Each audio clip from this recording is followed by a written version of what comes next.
الحمدللہ ہم اہل سنہ کو سب سے زیادہ امام حسین سے محبت ہے. بولیے, ہم سب سے زیادہ محب ہیں. ہم اہل بیت کے بھی محب ہیں, ہم صحابہ کرام علیہ رضوان کو بھی ماننے والے ہیں. ہم دونوں ہستیوں کا احترام کرتے ہیں اور اسی میں نجات ہے. اور بعض اوقات ذہن میں آتا ہے کہ اہل السنہ, یہ جو ہم کہتے ہیں ہم اہل السنت ہیں, اہل السنت والجماعت ہیں, یا ہم کہتے ہیں ہم سنی ہیں. What is the definition of سنی؟ اس کو ہم ڈیفائن کیسے کرتے ہیں کہ ڈیفینیشن کیا ہے, تعریف کیا ہے سنی کی, سنی کی ڈیفائن کیسے کریں گے؟ لیکن افسوس کے ساتھ کہنا پڑتا ہے انفارچونیٹلی ہم عرصہ دراز سے سنیت سے وابستہ ہیں. پیدا سنیوں کے گھر میں ہوئے اور بڑے سنی ہوئے. 30 سال 35 سال 40 سال 70 سال کے بزرگ بھی میرے سامنے ہیں. ہمیں اگر یہ کھڑا کیا جائے کہ آپ سنی ہیں, مجھے بتایا جائے کہ سنی کی ڈیفینیشن کیا ہے, what is the definition of Sunni. Sunni تو سب ہیں, سب کہتے ہیں ہم سنی بنے ہیں, تو سنی کو ڈیفائن کیسے کریں گے؟ تو میرے بھائیوں افسوس سے کہنا پڑتا ہے شاید ہم اس کا جواب نہ دے پائے کہ اہل السنہ ہمارا نام کس نے رکھا, اس کی ڈیفینیشن کیا ہے, اس کے عقائد کیا ہے. اب میں آپ کو یہ بتاتا جاؤں آج کے اس اجتماع کی برکت سے, تاکہ آپ سب کو یاد ہو جائے کہ ہم سنی کیوں ہیں. امام حسن بصری رحمۃ اللہ تعالیٰ علیہ کو تو آپ سب جانتے ہوں گے, جانتے ہیں. امام حسن بصری بصرہ میں رہتے تھے. کوفہ میں حضرت علی رضی اللہ تعالیٰ جامعہ دمشق کے خطیب تھے. حضرت علی کوفہ دار الخلافت, حضرت علی رضی اللہ تعالیٰ کی حکومت کا, آپ کی خلافت کا. حضرت حسن بصری رضی اللہ تعالیٰ عنہ حضرت علی سے پڑھنے کے لیے کوفہ آئے. یعنی کیا ہوا, ڈائریکٹ شاگرد امام حسن بصری. کس کے شاگرد ہیں؟ حضرت مولا علی رضی اللہ تعالیٰ عنہ کے شاگرد ہیں. جب یہ صحابہ کا زمانہ گزر گیا, امام حسن بصری حدیثیں سنانے لگے, یوں مجلسیں سجنے لگیں, یوں محافل ہونے لگیں, یوں آپ کو سننے کے لیے دور دراز سے لوگ آنے لگے. اس وقت حجاج بن یوسف ثقفی کا دور تھا, حجاج بن یوسف کا. امام حسن بصری رحمۃ اللہ تعالی علیہ آپ عقیدہ اہل سنت بیان کرتے, صحابہ کا عقیدہ کیا ہے, کیونکہ فرق پیدا ہونے لگے تھے, سیکٹس یعنی فرقے پیدا ہونے لگے, تو آپ عقائد بیان کرنے لگے کہ اللہ کے بارے میں ہمارے یہ عقائد ہیں. توحید کی ڈیفینیشن یہ ہے, صفات باری تعالیٰ کا یہ بیان ہے, صفات ازلیہ یہ ہیں, صفات ذاتیہ یہ ہیں, اللہ کے بارے میں یہ عقائد ہیں, اللہ تعالیٰ کے بارے میں یہ جملہ کہا جا سکتا ہے, یہ نہیں کہا جا سکتا, رسول اللہ کا یہ سٹیٹس ہے, رسول اللہ خاتم النبیین ہیں, وہ آخری نبی ہیں, اور امام حسین کا یہ سٹیٹس ہے, امام حسن کا یہ ہے, اہل بیت کی محبت یہ ایمان کی علامت ہے, صحابہ کرام کی محبت ایمان کی علامت ہے. یہ عقائد عام اپنی محافل میں سکھایا کرتے تھے. ایک شخص اٹھا محفل سے اور وہ اٹھ کے بولنے لگا, قرآن کی آیتوں کا غلط ترجمہ کرنے لگا, جو آج بھی بڑا ہوتا ہے, آج تو زیادہ ہوتا ہے, اس وقت ایک ہی تھا, اس وقت ایک ہی تھا, تو وہ ترجمہ کرنے لگا غلط. امام حسن بصری اس کا جواب دینے لگے, محفل ڈسٹرب ہوئی, محفل ڈسٹرب ہوئی.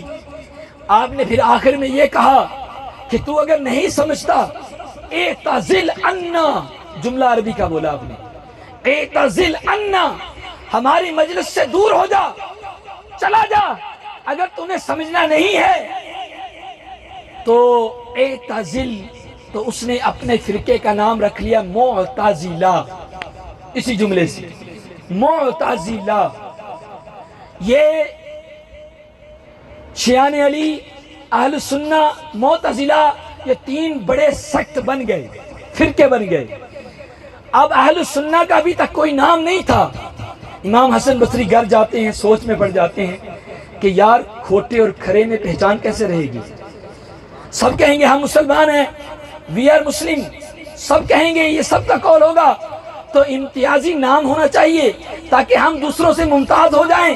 ہم اپنی جماعت کو نام ایک دیں, تو آپ نے پھر اس وقت مشورے سے، تابعین کے مشورے سے نام رکھا اہل السنہ والجماعہ۔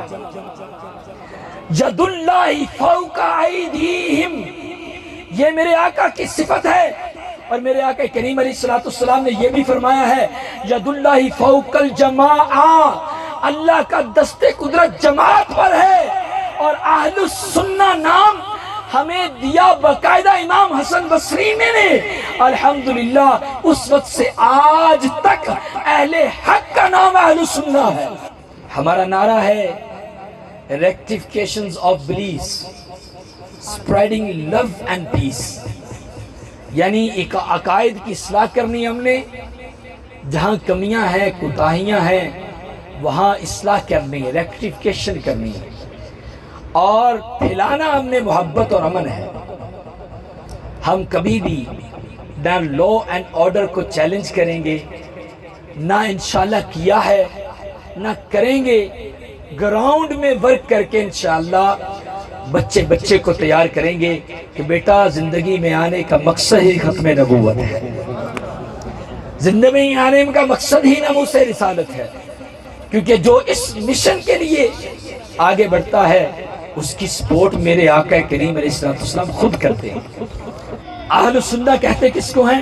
سنت والے کو، جماعت والے کو، جو جماعت کو نہ چھوڑے، سنت کو نہ چھوڑے، سنت مصطفی کا پیروکار ہو، آقا کریم علیہ السلام کی سنت پہ چلے، عقیدہ اہل سنت کا رکھتا ہو، اللہ کے بارے میں عقائد اس کے درست ہوں، اور نبی کریم صلی اللہ علیہ وسلم کے بارے میں عقائد درست ہوں، اس کے بلیفز درست ہوں، اسے سنی کہتے ہیں۔ اسے کیا کہتے ہیں؟ سنی۔ تو آج آپ نے یاد کرنا ہے کہ سنی کی ڈیفینیشن کیا ہے۔ اب آئیے جو بیان ہے جس کے بارے میں آیت پڑھی، اللہ تعالیٰ عز و جل نے قرآن میں ارشاد فرمایا وَكَذَلِكَ أَخْذُ رَبِّكَ إِذَا أَخَذَ الْقُرَىٰ وَهِيَ ظَالِمَةٌ، اسی طرح تیرے رب کی پکڑ ہے، پکڑ تیرے رب کی پکڑ اسی طرح ہے جب وہ بستیوں کو پکڑتا ہے۔ وَهِيَ ظَالِمَةٌ جملہ حالیہ ہے عربی گرامر میں، اس حال میں کہ جب وہ ظلم کر رہی ہوں، ان اخذہ علیم شدید، بے شک اس کی پکڑ، اس کی گرفت یہ بڑی دردناک ہے، یہ بڑی شدید ہے۔ اس کے علاوہ شہداء کے فضائل میں بے شمار آیتیں اللہ تعالیٰ کے قرآن میں موجود ہیں، لیکن سب سے پہلے میں یہ بتاؤں کہ خدا کی قسم جس امام حسین کو دشت کربلا میں شہید کیا گیا، کہ آپ کا جسم مبارک کربلا کی خاک پر پڑا تھا، خاک کربلا صدقے اتار رہی تھی، جس میں اقدس کو چوم رہی تھی، اور بار بار یہ پکار رہی تھی کہ مولا یہ تو نے مجھے شرف دیا کہ امام حسین کے صدقے قیامت تک میں بھی زندہ رہوں گی۔ ہائے ہائے آج کربلا، آج اگر میں انڈیا کے کسی سٹی کا پوچھوں شاید آپ کہہ دیں نہیں، حالانکہ میڈیا کا دور ہے، گوگل پہ جائیں آپ ہر چیز فائنڈ آؤٹ کر سکتے ہیں، آپ شاید اپنے نا علمی کا اظہار کریں، لیکن خاک کربلا کو وہ عزت ملی کہ بچے بچے کو یاد ہے، اور یہ یاد اس لیے ہے کہ امام حسین نے خاک کربلا کو بھی زندگی دے دی ہے۔ ہم نے سنا ہے کہ شہید زندہ ہے، اور یہ قرآن کا فیصلہ، شہید زندہ ہے۔ میں کہتا ہوں شہید سے نسبت رکھنے والی ہر چیز زندہ ہو جاتی ہے۔ زندگی کے لیے روح کی اگرچہ ضرورت ہے، لیکن یہ زندگی وہ زندگی ہے جس کے بارے میں رب نے فرما دیا کہ تم اس کا شعور رکھتے، تم سمجھتے ہو کہ زندگی وہ ہوتی ہے جس میں روح ہو، جس میں اعضاء ہو، اسے حیات کہتے ہیں، اسے زندگی کہتے ہیں۔ لیکن اگر ہم سائنس کو پڑھیں، if we read the technology and science and the theory of science، اگر ہم سائنس کو پڑھتے ہیں تو سائنس تو یہ کہتی ہے کہ یہ پلانٹس جو ہیں، یہ درخت ہیں، ان میں بھی زندگی ہے، ان میں بھی زندگی ہے، یہ بڑھتے ہیں، یہ اگتے ہیں، یہ ہلتے ہیں، جلتے ہیں، ان میں بھی زندگی ہے۔ تو پتہ چلا زندگی کے لیے کوئی روح کی ضرورت نہیں، حیات تو ان میں بھی ہے، اور یہ حیات ہم دیکھ رہے ہیں، اور ہماری حیات کو بھی ہم دیکھ رہے ہیں، لیکن شہید کی حیات ہمیں یہ نظر نہیں آتی، لیکن ہم تصور میں سمجھ سکتے ہیں کہ امام حسین کی شہادت سے اگر یہ حیات ہے تو یہ تو زندوں سے بھی کئی گنا بہتر ہے۔ جس امام حسین کو دشت کربلا نے چوما، سر اقدس جسم سے جدا ہے، جسم اقدس زمین پر پڑا ہے، نہر فرات ترس رہی ہے۔ یہ نہ کہا کرو کہ امام حسین پانی کو ترس رہے تھے، نا نا نا نا۔ نہر فرات اجازت مانگ مانگ کے کہ ہم ترس رہے ہیں آپ کے لب کو چھونے کے لیے۔ نہر فرات ترس رہی تھی، لیکن ادھر امام حسین مولا کی رضا پہ راضی ہیں۔ مولا میری شہادت تو کس طرح چاہتا ہے، کس طرح چاہتا ہے؟ کیونکہ نبی نے حسین کو سیدہ شباب اہل جنہ کہہ دیا کہ آپ جنتی نوجوانوں کے سردار ہیں، تو جس کا مقام جتنا بلند ہو اس پر امتحان بھی اتنا بڑا ڈالا جاتا ہے، اتنا بڑا ڈالا جاتا ہے، تاکہ کل اعتراض نہ ہو کہ یا اللہ تو انصاف کرتا ہے، تو عادل ہے، عدل کرنے والا ہے، بڑی بڑی عبادتیں تو انہوں نے کی ہیں، بڑے بڑے امتحان تو انہوں نے پاس کیے ہیں، جنتی نوجوانوں کا سردار تو نے امام حسین امام حسن کو بنا دیا۔ کہا کہ اتنا بڑا امتحان ڈالوں گا، اتنا بڑا امتحان ڈالوں گا کہ زمانہ دیکھے گا، کہے گا خدا کی قسم یہ سرداری انہی کو لائق ہے، یہ سرداری انہی کو لائق ہے کہ ان کو جنت کی نوجوانوں کا سردار بنایا جائے۔ میں کہہ رہا تھا کہ جس کا جسم نازنین کربلا پہ پڑا ہے 10 محرم کو، اس کی فضیلت کیا ہے؟ یہ فضیلت میں اپنا بنایا ہوا قصہ نہیں سنا رہا، نبی کی حدیث سناؤں گا۔ یہ حدیث جو میں نے کتابیں کھنگالی ہیں اس میں تقریباً 10 کتابیں، مسند امام احمد، تہذیب التہذیب، اور اس کے علاوہ جامعہ ترمذی جو کہ سیاستہ میں سے ہے، سیاستہ میں سے ہے، الصحیح جامعہ ترمذی، اس کے اندر یہ حدیث موجود ہے۔ باب مناقبی امام حسین، امام حسین کے مناقب کے پورا چیپٹر باندھا ہے، تاریخ پہ پورا چیپٹر ہے، اس میں حدیث موجود ہے۔ حدیث کیا ہے؟ میرے آقا کریم علیہ السلام، صحابی کہتے ہیں کہ آقا کریم علیہ السلام آگے بڑھے، اخذا بیدی حسن و حسین، آپ نے امام حسن کا ہاتھ پکڑا، امام حسین کا ہاتھ پکڑا۔ ابھی یہ دونوں چھوٹے تھے، چھوٹے لاڈلے تھے، دونوں کا ہاتھ پکڑا اور فقالا، اور مجمع کو کہا، صحابہ کو کہا اور فرمایا، کیا فرمایا؟ کہ من احبنی، لوگوں جو مجھ سے محبت کرے، جو مجھ سے محبت کرتا ہے، وہ احب ہازینی، ہازین کا اشارہ ہوتا ہے، اس میں اشارہ کہتے ہیں ہم، انڈیکیشن کے لیے استعمال ہوتا ہے، جو ان دونوں سے محبت کرے، وہ احب اباہما، جو ان کے بابا علی سے محبت کرے، وہ امہما، جو ان کی والدہ سیدۃ النساء العالمین سیدہ فاطمہ سے محبت کرے، کانا معیہ فی درجتی یوم القیامہ، وہ میرے ساتھ ہوگا قیامت والے دن۔ یہ جملہ مکمل نہیں ہوا، اگر سرکار کا ساتھ ہی مل جاتا قیامت والے دن تو ہمارے وارے نیارے ہو جائیں، ایسے ہے کہ نہیں؟ ہاتھ کھڑے کر کے کہو، اگر سرکار کا ہمیں ساتھ مل جائے ہمارے وارے نیارے ہو جائیں، ہماری بگڑی بن جائے، اور آقا کریم علیہ السلام ہمیں قبول فرما لے خدمت کے لیے، بہت بڑی نعمت ہے۔ خدا کی قسم میرے آقا تو شہنشاہوں کے شہنشاہ ہے۔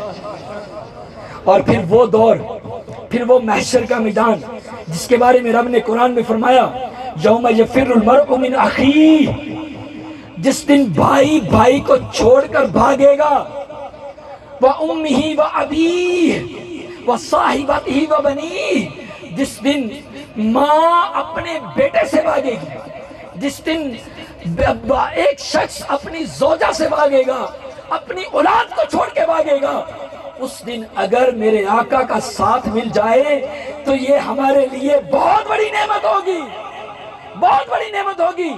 اب دیکھو میرے آقا نے فرمایا کانا معیہ، وہ میرے ساتھ ہوگا، معیہ کا مطلب میرے ساتھ، وہ میرے ساتھ ہوگا۔ پھر اگلا جملہ سنیے، فی درجتی یہ نہیں کہ میرے ساتھ ہوگا تو وہ دور بیٹھا ہوگا، میرے ساتھ ہوگا تو کہیں اور ہوگا، بلکہ فرمایا جس درجے میں جنت میں میں ہوں گا اسی درجے میں یہ عاشق رسول ہوگا۔ سبحان اللہ، سبحان اللہ، ماشاءاللہ۔ جس درجے میں فی درجاتی کے الفاظ حدیث میں آئے، میرے الفاظ نہیں ہیں، جس درجے میں میں ہوں گا اسی جگہ پہ، درجہ کا مطلب جگہ، اسی جگہ پہ یہ عاشق رسول ہوگا۔ لیکن اس نے کرنا کیا ہے؟ اس نے مجھ سے محبت کرنی ہے، میرے ان امام حسن اور امام حسین سے محبت کرنی ہے، ان کے والد سے محبت کرنی ہے اور ان کی والدہ سے محبت کرنی ہے۔ آج آپ سب نیت کرتے ہیں کہ انشاءاللہ اگر کوتاہی ہوئی ہے آج سے ہم سچی محبت کریں گے، سچی محبت، محبت میں دعویٰ نہیں۔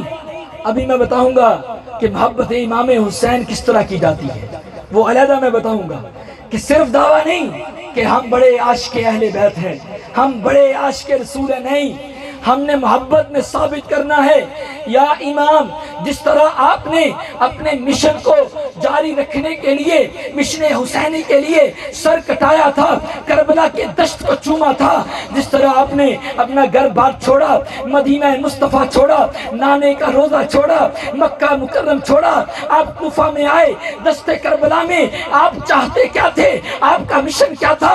اگر امام حسین کی ان تعلیمات کو ہم پڑھیں، آپ کے اقوال کو پڑھیں، امام حسن کی تعلیمات کو پڑھیں، اپنے نبی کے اس پیارے مشن کو پڑھیں، خدا کی قسم امام حسین کا مشن تھا کہ حلال حلال رہے، حرام حلال میں نہ آئے، نماز جاری رہے، نماز کو مٹا نہ دیا جائے، اور زنا میری اس امت میں نہ آئے، زنا کو جدا کیا جائے، شراب نوشی عام نہ ہو جائے۔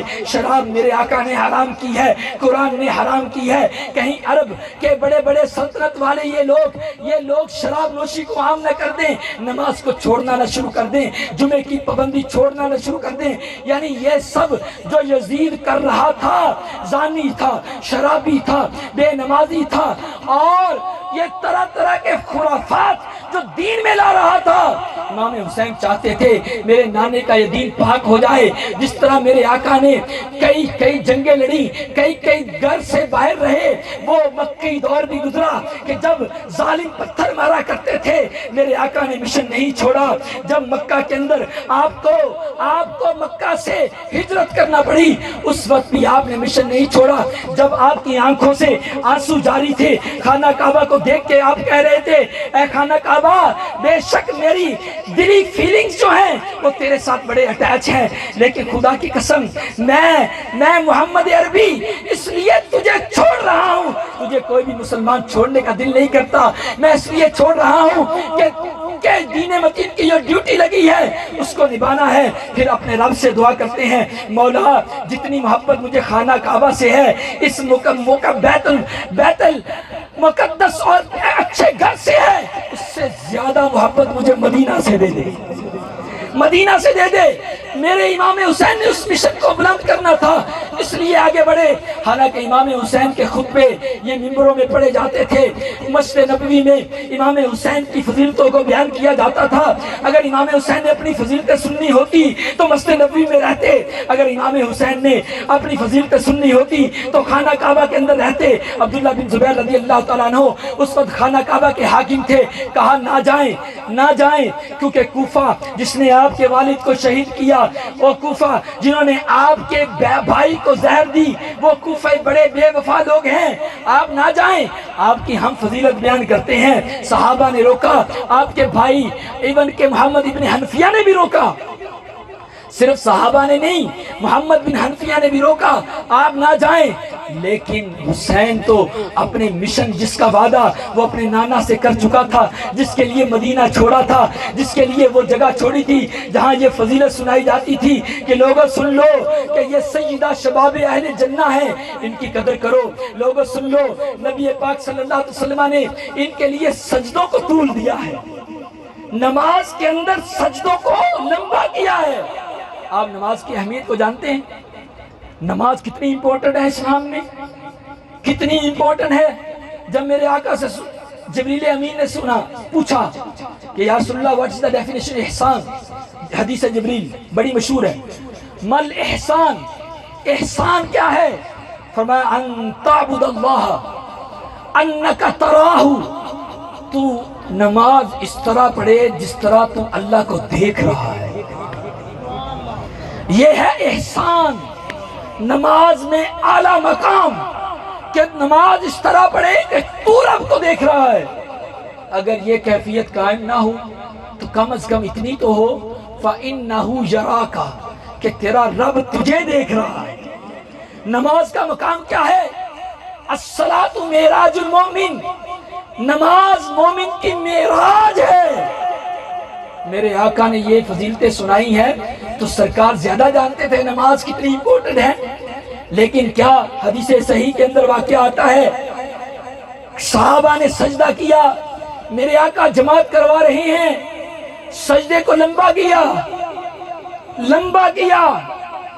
ایک صحابی کہتے ہیں مجھے شک ہوا ان حدثنی امر او نزل الوحی، کیا کوئی معاملہ ہو گیا ہے یا وحی نازل ہو رہی ہے. سر اٹھا کے دیکھا تو سرکار سجدے میں ہے. تھوڑا سا آنکھوں سے دیکھا، اوپر نظر نہیں کی کہ اوپر کون ہے، نہ، سرکار سجدے میں ہے. پھر سر رکھ دیا، پھر دیکھا پھر سرکار سجدے میں ہے، سر رکھ دیا. سرکار پھر سجدے میں لمبا سجدہ کر رہے ہیں. جب نماز مکمل کی صحابہ نے first question, the very first question the صحابہ asked، very first question جو صحابہ کرام نے پوچھا یہی کہا یا رسول اللہ وحی نازل ہو رہی تھی یا کوئی اہم معاملہ پیش آیا تھا؟ فرمایا لا، نہیں، نہ وحی نازل ہو رہی تھی نہ کوئی معاملہ پیش آیا تھا.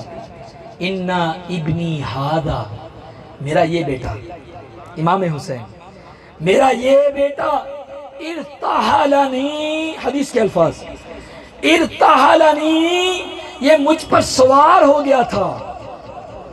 آئے ہائے ہائے، یہ سوار کا لفظ بولنا امام حسین کے لیے، یہ مجھ پہ سوار ہو گیا تھا. ارتحلنی، یہ مجھ پہ سوار ہو گیا تھا. آگے جملہ سنیں، فَكَرِهْتُ أَنْ أُؤَجِّلَهُ، میں نے یہ ناپسند کیا کہ میں سجدے سے سر اٹھاؤں، کہیں ایسا نہ ہو کہ امام حسین اپنی حاجت پوری کرنے سے رہ جائے. یعنی امام حسین کا دل کر رہا ہے کہ وہ زیادہ دیر بیٹھیں کمر پہ، میں اگر اٹھاؤں شاید وہ اٹھ کے بیٹھ نہ جائیں. اپنی حاجت حتی یقضی حاجہ، حتی یقضی حاجہ، حدیث کے الفاظ ہیں، میرے الفاظ نہیں، یہاں تک کہ وہ اپنی حاجت پوری کر لیں. میں نے یہ سجدہ لمبا کیا ہے، نبی کو مقام حسین پتا ہے، اپنے اس بیٹے کا مقام پتا ہے، اور سجدے کو لمبا کر رہے ہیں، طول دے رہے ہیں، حسین کی پسند کا خیال رکھ رہے ہیں، رعایت کر رہے ہیں. حدیث صحیح ہے، الفاظ بھی صحیح ہے جو میں نے بیان کیا.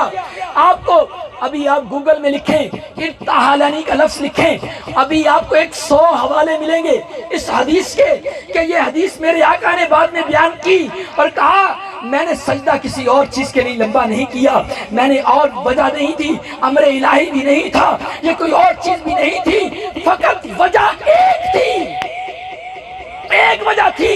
وہ وجہ یہ تھی کہ امام حسین میرے پیٹ پہ سوار تھے. میں نے یہ پسند کیا کہ میں امام حسین کو ان کی جو خوشی ہے وہ پوری ہونے دوں. نعرہ تکبیر، نعرہ رسالت، نعرہ تحقیق، حق شہریار، نعرہ حیدری. اور یہ حاجت، یہ رعایت کون دے رہے ہیں؟ جو نبیوں کا امام ہے، سب سے اولا ہو اعلیٰ، سب سے بالا ہو اعلیٰ، اپنے مولا کا پیارا، دونوں عالم کا دولہ، وہ جو دونوں عالم کا دولہ ہے، جو مقصود کائنات ہیں، جو وجہ کائنات ہیں، جو ریزن آف دا یونیورس ہیں، وہ امام حسین کا خیال رکھیں. ایک چھوٹی سی خوشی کو پورا کرنے کے لیے نماز کو لمبا کریں، نماز کو لمبا کریں. یار اہمیت سمجھنے کی بات ہے، اہمیت سمجھیں. What is the importance of امام حسین؟ What is the respect of امام حسین؟ امام حسین کی رسپیکٹ کیا ہے؟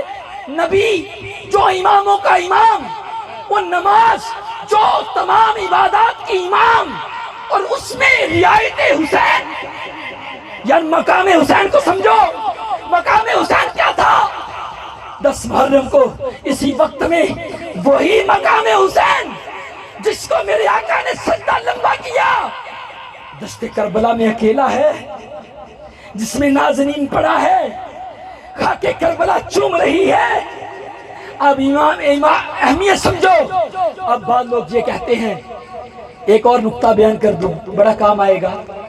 بعض لوگ یہ کہتے ہیں نبی کا خیال دل میں آ جائے نماز ٹوٹ جاتی ہے. نبی کا خیال دل میں آ جائے نماز ٹوٹ جاتی ہے. یہ کتابوں میں لکھا اور کتابیں پبلش ہوتی ہیں. کیونکہ ہمارا نعرہ ہے spreading love and peace. ہم کسی کا نام نہیں لیتے نہ، ہمیں نام لینے کی ضرورت بھی نہیں، ہمیں یہ کہنا ہی نہیں ہے. بس ایک آپ کو بات بیان کرنی ہے کہ اگر کہیں سنیں تو اس کا جواب آپ کے پاس ہو.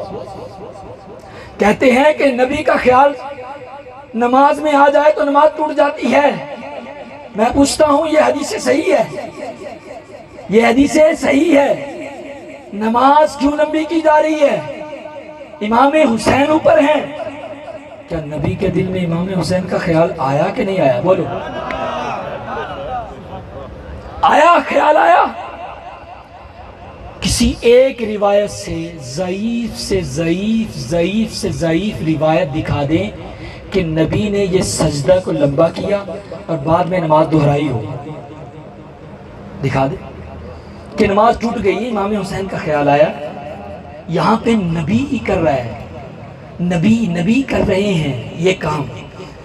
امام حسین کا خیال دل میں ہے، نماز پڑھ رہے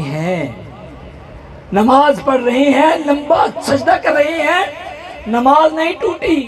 صحابہ پوچھتے بھی ہیں، بتاتے ہیں کہ میں نے کسی اور وجہ سے نہیں سجدہ لمبا کیا، حسین کے لیے کیا. ارتحلنی ابنی ھذا، یہ میرا بیٹا مجھ پہ سوار ہو گیا تھا اس لیے لمبا کیا. اللہ اکبر. پتہ چلا جب حسین کے خیال سے نبی کی نماز نہیں ٹوٹی. نبی تو افضل ہیں، ان کے خیال سے نماز کیوں کر ٹوٹے گی؟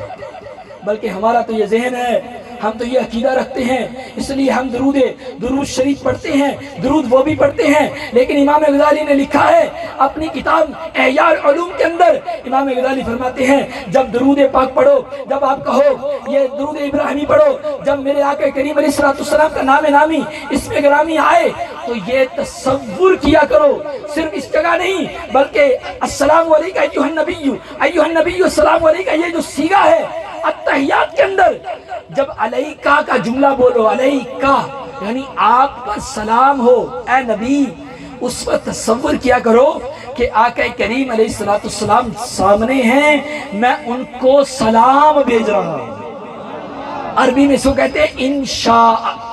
ایک ہے انشاء، ایک ہوتا ہے زمانہ ماضی کی حکایت کرنا، جیسے واقعہ ماضی کو میں سنا رہا ہوں، یہ میں حکایت کر رہا ہوں. ایک ہے نئی بات کوئی کہوں، اردو میں انشاء پردازی آپ نے سنا ہوگا کہ انشاء لکھنا. انشاء کا مطلب ہوتا ہے اب جو کام آپ کر رہے ہیں. فرمایا جب نبی کریم صلی اللہ علیہ وسلم پر تحیات میں سلام پڑھو تو آپ انشائی نیت کرو. انشائی نیت مطلب اب سرکار سامنے ہے، میں ان کو سلام بھیج رہا ہوں. یہ امام غزالی کا فلسفہ ہے. وہ امام غزالی جن کی فلسفی آج بھی آکسفورڈ یونیورسٹی میں پڑھائی جا رہی ہے. کیمبرج میں باقاعدہ لیکچر ہوتے ہیں. کیمبرج جو کہ انگلینڈ کی یونیورسٹی ہے اور اس میں لیکچر دینے والا کوئی اور نہیں ہے، گورا ہے، گورا انگریز ہے. وہ امام غزالی کی فلسفی پڑھاتا ہے، امام غزالی کے احیاء علوم کا درس دیتا ہے کیمبرج یونیورسٹی میں. اور آج ہماری کتابوں سے ختم نبوت کا لفظ نکالا جا رہا ہے. افسوس ہے یار. We are very unfortunate. ہم ختم نبوت کے لیے سب کچھ کرنے کے لیے تیار. ہماری ہسٹری نکالی جا رہی، اسلام کی ہسٹری نکالی جا رہی، اور ادھر انگریزوں نے فلسفہ امام غزالی کو اپنے سلیبس میں شامل کیا ہے. اللہ اکبر. تو میں بات کر رہا تھا امام حسین رضی اللہ تعالی عنہ کی کہ میرے آقا کریم علیہ السلام نے سجدے کو لمبا کیا. اور یاد رکھو میں نے پہلے بیان کیا کہ نماز کتنی اہمیت ہے. اللہ کو تم دیکھ رہے ہو, تصور کرو اللہ کو تم دیکھ رہے ہو, مولا کو اتنا غرق ہو نماز کے اندر, اتنا مستغرق ہونا ضروری ہے کہ تم رب کو دیکھ رہے ہو. لیکن دنیا کا خیال بھی آ جاتا ہے, ہٹانا چاہیے, نہ ہٹے تو پرابلم نہیں ہے, یہ تو ہر بندے کے اندر ہوتا ہے, دنیا کا خیال آ جاتا ہے. ایک کسی صوفی بزرگ سے کسی نے کہا حضور نماز میں مزہ نہیں آتا. آپ نے کہا اچھا پھر بھی پڑھتے ہو, نماز میں مزہ نہیں آتا یعنی دنیا کا خیال آ جاتا ہے, دکانداری کا خیال آ جاتا ہے, اپنی دنیا داری آ جاتی ہے, نماز میں مزہ نہیں آتا, دعا کریں. آپ نے کہا پھر بھی پڑھتے ہو؟ کہا ہاں جی پڑھتا تو ہوں, چھوڑ تو نہیں سکتا. کہا اچھا تمہیں مبارک ہو کہ تم مزے کے لیے نہیں پڑھتے, اللہ کے لیے پڑھتے ہو. تم مزے کے لیے نہیں پڑھتے, اللہ کے لیے پڑھتے ہو. مزہ آئے نہ آئے نماز ضروری ہے, because it is imported by رسول اللہ صلی اللہ علیہ وسلم. یہ نبی کریم صلی اللہ علیہ وسلم نے اس کی اہمیت کو بیان کیا ہے, لہذا نماز ضروری ہے. نماز میں دنیا کا خیال نہ آنا چاہیے. میرے آقا کریم علیہ السلام کے دل میں دنیا کا خیال تو نہیں آیا. حسین دنیا تو نہیں تھا. کچھ لوگ آج کہتے ہیں, میں ایک یونیورسٹی کے اندر اسٹوڈنٹ سے ملا اور میں نے دیکھا کہ اس کے ہاتھ میں ایک کتاب ہے. کتاب کا نام کیا ہے؟ سیدنا یزید علیہ السلام. میرے پاس پڑھی ہوئی ہے. کتاب کا نام کیا ہے؟ معاذ اللہ سیدنا یزید علیہ السلام. فری ڈسٹریبیوشن ہو رہی تھی یونیورسٹی میں, تو میں نے ایڈریس دیکھا تو میں نے بھی ان کو لیٹر لکھا کہ یہ کتاب ذرا مجھے بھی بھیجے. انہوں نے مجھے بھی پورا پیکج کوریئر کے ساتھ بھیج دیا. ابھی بڑا ہوا ہے, بڑی اچھی اعلیٰ پرنٹنگ. یعنی دشمنان حسین آج بھی, یزید کے حمایتی آج بھی لٹریچر بانٹ رہے ہیں, اعلیٰ پرنٹنگ کر رہے ہیں, آپ کے گھروں پر آپ کے ایمان پر حملہ کر رہے ہیں. جو یزید کے حمایتی ہیں, اے مانگے والوں ہم کیا کر رہے ہیں؟ صرف ایک دیگ اتار کے تقسیم کرنے سے محبت حسین کا کام پورا ہو گیا. جو حسین کو معاذ اللہ دنیا کہتے ہیں کہ انہوں نے دنیا داری کے لیے یہ جنگ لڑی تھی, ان کو سیٹ چاہیے تھی, یہ اس کتاب کے اندر لکھا ہوا ہے. وہ یزید کے فضائل پر کتاب ہے. یزید جو کہ دنیا دار تھا, یزید جو کہ دنیا کے لیے لڑتا تھا, جس نے دنیا کے لیے اتنے بڑے مارکے کیے, مدینہ پہ حملہ کروایا, مکہ پہ حملہ کروایا, کربلا کے میدان کے اندر امام حسین کو شہید کروایا, اس کی حمایت آج بھی ہو رہی. جو حسین کو دنیا کہتے ہیں, تو لوگوں یاد رکھو, اگر حسین کو تم دنیا کہو کہ انہوں نے دنیا داری کے لیے ایسا کیا ہے, یہ اعتراض رسول اللہ پہ جائے گا, یہ اعتراض رسول اللہ پہ جائے گا کہ دنیا دار اور دنیا کا خیال دل میں لائے, وہ بھی نماز کے اندر, وہ بھی نماز کے اندر دنیا کا خیال لائے. ہمارا عقیدہ اور فیصلہ تو یہ ہے جو خواجہ غریب نواز نے ہند کے بادشاہ نے کر دیا, شاہ است حسین, شاہ است حسین, بادشاہ است حسین, دین است حسین, دین پراست حسین, سردار نداد دست در دست یزید, حقا کے بنا الہ الہ است حسین. یہ ہے ہمارا سنیوں کا عقیدہ. خدا کی قسم ہم امام حسین کے سچے محب ہیں. ہم صرف دعویٰ نہیں کرتے, ہم آپ کو کر کے بھی دکھائیں گے. وہ میرے آقا کریم جو خطبوں کے اندر امام حسین کے فضائل بیان کر رہے ہیں, اور امام حسین کی شہادت ہوتی ہے, وہ امام حسین جس کے لیے خطبے کو چھوڑ کر امام حسین کو سینے سے لگایا تھا. حالانکہ خطبے کے دوران آواز ہم نہیں نکالتے, چپ رہنا واجب ہے, ہم ہلتے نہیں, حرکت وہاں نہیں کرنی بلکہ ناجائز لکھا علماء نے کہ حرکت کو بند کر دیں, آواز کو بند کر دیں. میرا نبی میرے آقا کریم علیہ السلام امام حسین کے لیے خطبہ چھوڑ کے اٹھا رہے ہیں, سینے لگا رہے ہیں. یہ کیا تھا؟ یہ کیا تھا؟ اہمیت بتانی تھی. اس کی اہمیت نبی کے نزدیک یہ ہے. According to رسول اللہ صلی اللہ علیہ وسلم, such a respectful امام حسن is, so sophisticated امام حسین is, according to رسول اللہ صلی اللہ علیہ وسلم. امام حسین کی یہ فضیلت میرے آقا بتا رہے ہیں, آقا بتا رہے ہیں. خطبوں کو چھوڑ کے سینے پہ اور وہ لیٹے ہیں. سیدہ زینب پاس سے گزری. کوفہ کا جب قافلہ جانے لگا, 11 محرم الحرام کو کوفہ پہنچا. رات کو جب قافلہ نکلنے لگا, مغرب کی تقریباً اذانوں کا وقت ہے, سیدہ زینب نے دیکھا کہ دشت کربلا پہ نظر کی, قریب سے قافلہ گزرا, پیدل تھی آپ, دیکھا کہ بھائی کا لاشا سامنے پڑا ہے. بہن جنہوں نے امام حسین کی فضیلتیں اپنے کانوں سے سنی, سیدہ فاطمہ کی گود پائی, مولا علی کا زمانہ پایا. امام حسن حسین سے محبت کا عالم یہ تھا کہ اپنے شہزادے بھی قربان کرنے کے لیے تیار بہن. آج کی بہنوں کی میں بات نہیں کر رہا, میں سیدہ زینب کی بات کر رہا ہوں. پاس سے گزری تو رونے لگی, آنکھوں سے آنسو آ گئے اور کہنے لگی, مدینے کی طرف منہ کر لیا, یا محمد, عربی میں کہا. کیونکہ جب کسی کو پکارنا ہوتا ہے اور درد میں پکارتے ہیں, آگے ہاں لگاتے ہیں عربی میں. یا محمد, یا محمد, حاضل حسین, اشارہ کیا, یہ ہے حسین. مقطع الاعضاء, اعضاء کٹے ہوئے ہیں, اعضاء کٹے ہوئے ہیں. حاضل حسین یا محمد, اے نانا جان, یہ حسین ہے جن کو آپ چوما کرتے تھے, جن کو سینے سے لگایا کرتے تھے. حاضل حسین, یہ حسین ہے. مقطع الاعضاء, اعضاء کٹے ہیں. وبناتک صبایا, آپ کی بیٹیاں جن کے لیے تطہیر کی آیت اتری ہے, آپ کی گھر والیاں, آپ کے گھر والے آج سبایا بنائے گئے ہیں. میں ترجمہ نہیں کر سکتا, عربی رکھتا ہوں. سبایا کا معنی بہت برا بنتا ہے. میں آپ کی ذریت کو, آپ کی اولاد کو سبایا بنایا ہے. مقتل الحسین, حسین کو شہید کر دیا گیا ہے. یا محمد مزدمل بالدماء, حسین آج خون کا لباس پہنے ہوئے ہے, خون میں لپٹا ہوا ہے.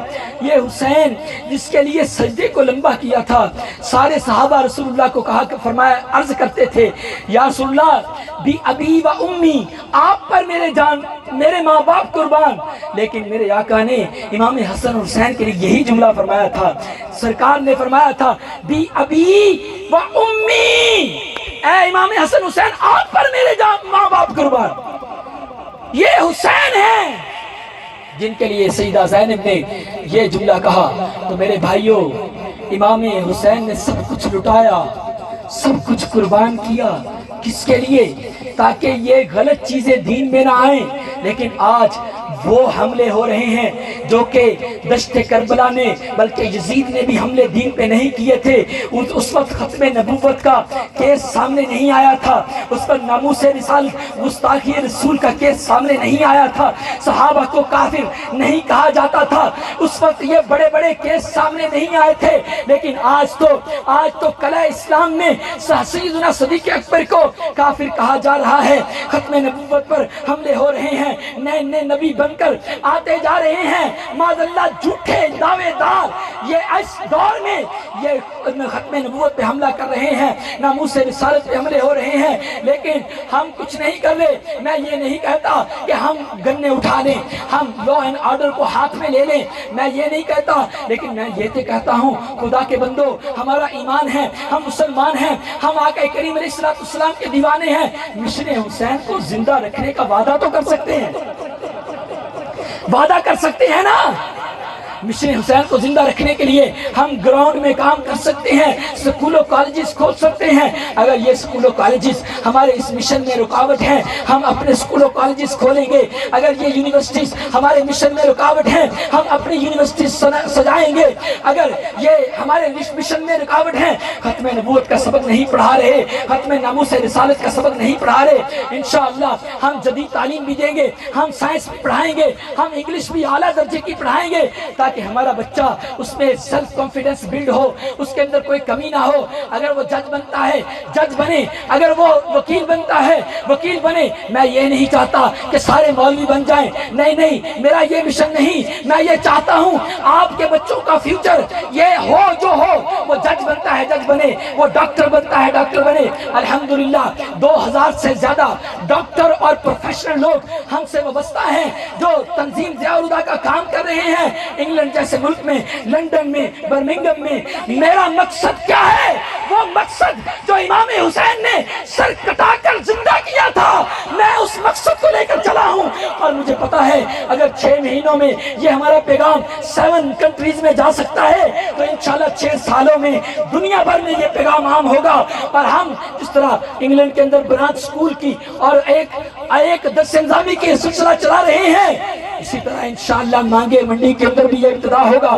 بہت جلدی ہم اس ایکسپورٹ ٹیم کی ٹریننگ ٹیم جو آئے گی وہ انشاءاللہ یہاں ٹریننگ دے گی، آپ کے بچوں کو ہائیلی کوالیفائیڈ کرے گی، تاکہ یہ سائنس بھی جانے، یہ ڈاکٹر بھی بنے، یہ انجینئر بھی بنے، یہ آگے بڑھیں۔